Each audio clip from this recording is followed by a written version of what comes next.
মানে গভীরে যাওয়ার বা সময় ব্যয় করার তাদের খুব একটা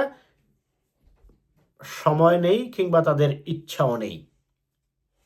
সেটা তিনি নরেন্দ্র মোদীর উপরই ছেড়ে দিয়েছেন। আর নরেন্দ্র মোদী সহ ভারত সরকার গত 15 বছর যে সবচেয়ে বড় যে ব্যর্থতা তারা দেখিয়েছে, সেটা হচ্ছে যে তারা বাংলাদেশের মানুষের সাথে তাদের কূটনৈতিক সম্পর্ক না রেখে তারা আওয়ামী লীগের সাথে কূটনৈতিক সম্পর্ক রেখেছে হাসিনা মুজিব পরিবারের সাথে।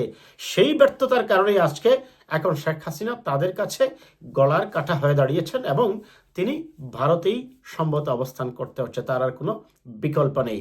যদি তিনি বাংলাদেশে এসে আইন আদালত ফেস করতে চান, কোর্ট ফেস করতে চান, বিচার ফেস করতে চান, yes, she can come and she should face the justice. এখন আওয়ামী লীগের জন্য কি করা উচিত, আমি আমার বটম লাইন টানবো।